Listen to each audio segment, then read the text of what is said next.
If you want to explore charcoal drawing, here are a few of the basics to get you started. There are 3 basic types of charcoal: vine, willow, and compressed. Vine and willow are the most pure and also the most fragile. Vine charcoal is made from burning grapevines in a kiln without air, and willow is made from burning willow sticks in a kiln without air. They're quite similar, with vine being a little bit grayer and willow being a little bit darker. They're light to hold and break easily. And they're ideal for sketches because they can be erased almost completely with the flick of a hand. But vine and willow charcoal can also be quite sculptural, and you can get amazing effects by using a blending stump, a tortillon, a vinyl eraser, or a kneaded eraser.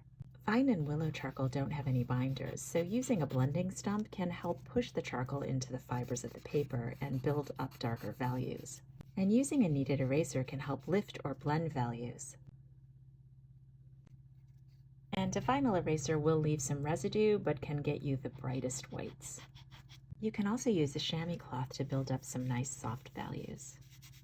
You can also buy charcoal powder, which is vine or willow charcoal that's been ground into a fine powder.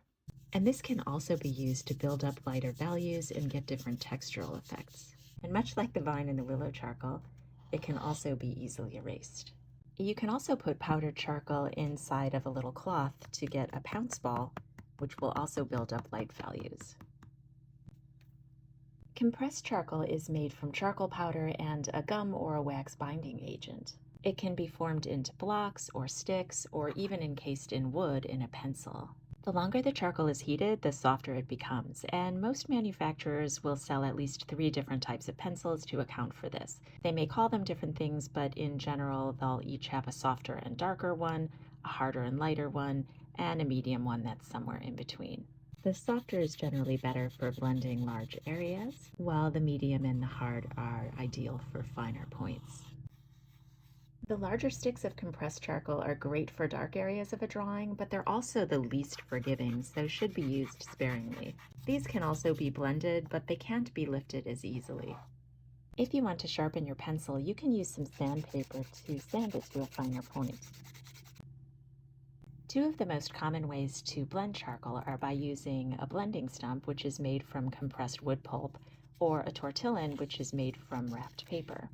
And you can also use these as a drawing tool by dipping them in some of the compressed charcoal and creating lines with them.